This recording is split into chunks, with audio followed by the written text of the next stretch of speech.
इथं कढईमध्ये मी भुईमुगाच्या शेंगा भाजत आहे आणि इथं मेथी सुद्धा स्वच्छ धुवून ठेवलेली आहे आणि याच्यापासून मला ठेपले बनवायचे आहेत आणि एवढं सगळं सामान अजून भरायचं आहे। हरे कृष्ण मैत्रिणींनो, स्वागत आहे तुम्हा सर्वांचं। तर आजच्या व्हिडिओची सुरुवात खूप उशिरा होत आहे।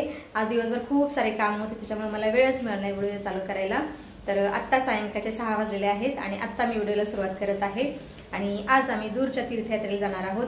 तर त्या तीर्थ ठिकाणाचं नाव आहे रामेश्वरम धाम। तर मी मना आणि फोंडेजी आज जाणार आहोत। दादूची एक्झाम असल्यामुळे तो आमच्याबरोबर नाही येणार, तर त्याचीच आज दिवसभर मी तयारी करत होते। इथं कढईमध्ये मी भुईमुगाच्या शेंगा भाजत आहे। ह्या भुईमुगाच्या शेंगा माझ्या मावशीने आणलेल्या, त्यावेळेस ओल्या होत्या, आता वाळलेल्या आहेत।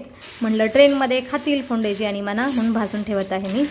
आणि इथं तीळ पण भाजलेले आहेत, या तिळापासून मला चटणी बनवायची आहे। या पातेल्यामध्ये मी बेडगे मिरच्या भिजायला ठेवलेल्या आहेत, याच्यापासून मला चटणी बनवायची आहे, जी की 2-3 दिवस आरामात टिकेल। आणि इथं मेथी सुद्धा स्वच्छ धुवून ठेवलेली आहे आणि याच्यापासून मला ठेपले बनवायचे आहेत। तर स्वयंपाकाची अशी तयारी चालू झालेली आहे माझी। आणि इकडं इतर तयारी सुद्धा केलेली आहे मी। इथं बॅगा वगैरे आणून ठेवलेल्या आहेत, छत्र्या आणून ठेवलेल्या आहेत, खायचं साहित्य पण इथं आणून ठेवलेलं आहे। 2 hours later. आता मी बॅग पॅकिंग करायला सुरुवात केलेली आहे। माझे कपडे ह्या बॅगमध्ये ठेवलेले आहेत, फोंडेजीची आणि मनाची बॅग ते अजून भरणार आहेत। आणि हे जाते वेळेस मी गरम कपडे घालणार आहे, हे वरतीच ठेवलेले आहेत। आणि एवढं सगळं सामान अजून भरायचं आहे। इथं गंगाजल घेतलेलं आहे, गंगाजलासाठी कलश आणि 2 बॉटलमध्ये गंगाजल घेतलेलं आहे, सांडे पण बॉटलमध्ये ठेवलेलं आहे। तर ही एक बॅग साईडला ठेवते। त्याच्यानंतर ह्या स्ट्रीपवाल्या बॅग आहेत, याच्यामध्ये मी अंगाला लावायचे साबण, सॅनिटायझर वगैरे ठेवणार आहे प्रत्येकात। अशा बॅगा खूप कामाला येतात। आता ड्रायफ्रूटच्या बॅग आहेत स्ट्रीपवाल्या, म्हणा हे तुझ्याकडे राहू द्या, ठीक आहे। एक माझ्याकडे टिश्यू पेपर, एक तुझ्याकडे। तर अशी मला तयारी करायची आहे। अजून एक अर्धा तास लागेल तयारी करायला, त्याच्यानंतर स्वयंपाकाला सुरुवात करते।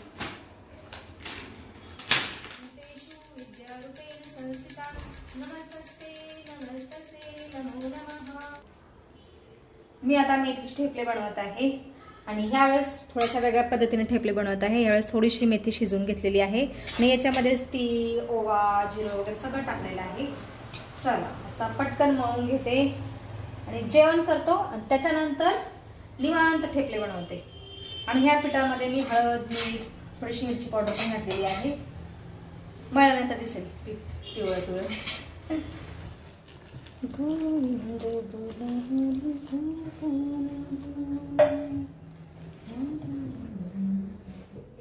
तर मित्रांनो, इथं आमची थोडीफार पॅकिंग झालेली आहे आणि आई इथं ठेपले बनवते।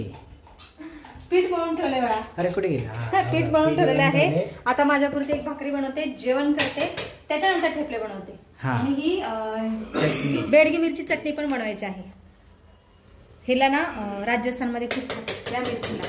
याच्यामध्ये खूप सारा लसूण घातलेला आहे आणि बेडगी मिरची भिजवून घातलेली आहे। आणि याच्यामध्ये बनवता थोडंसं विनेगर घालायचं आणि खूप सारं तेल, आणि चांगलं टिकते, 4-8 दिवस चांगली टिकते।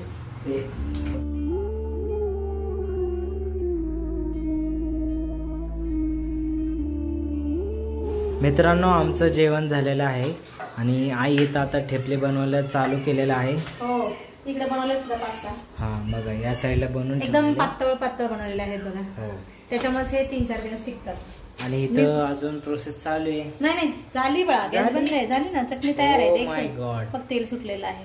हो, तेल थोडंसं जास्त टाकावं लागतं, त्याच्यामुळे चटणी टिकते आणि ठेपले पण 2-3 दिवस आरामात टिकतात असं म्हणतात। मग पहिल्यांदा बनवते ठेपले, म्हणजे त्याच्या अगोदर पराठे, आपले मराठीतले पराठे होते, आज ठेपले झालेले आहेत ते। बघू आता, कारण की हे खूप पातळ आहे, कारण खूप पातळ वाटलेले आहेत। दादा, तुला कसं वाटतं आम्ही चाललोय म्हणून? हमें गम है, हमें फिरने नहीं मिल रहा। पर पिछले साल गए थे ना तुम जगन्नाथपुरी को। अरे तो मम्मी भी गई ना, वो प्रयागराज को, हमें थोड़ी लेके गई। हमें भी तो थोड़ी लेके गई। वही बता रहा हूँ, तुम या मैं जाओ, एक ही है। अभी वो तो है, अफसोस है। तुम अफसोस नहीं, हम अलग जगह जाएंगे बाद में, फ्रेंड्स के साथ। फ्रेंड्स के साथ नहीं, अकेले जाएंगे, अकेले। Solo traveller. तुम्हारा आईने में मुंह तो देखो। रोज देखता हूँ, तुम्हारे ऐसे गंदा नहीं है। समझी क्या? आणि आईचं जवळपास झालेलं आहे ठेपली बनवून. चाललंय खूप घाईघाईत आहे. आणि आज रात्री 12:30 वाजता आमची ट्रेन आहे पुणे स्टेशनवरून मदुराईपर्यंत. आणि आम्हाला निघायचं आहे 11 वाजता. आता थोड्या वेळाने 1 तासाने निघायचं आहे. त्याच्यामुळे मी खूप घाईघाई करत आहे. आणि आता व्हिडिओमध्ये आपण इथंच थांबूया. भेटूया आपण उद्या सकाळी ट्रेनमध्ये. तोपर्यंत धन्यवाद.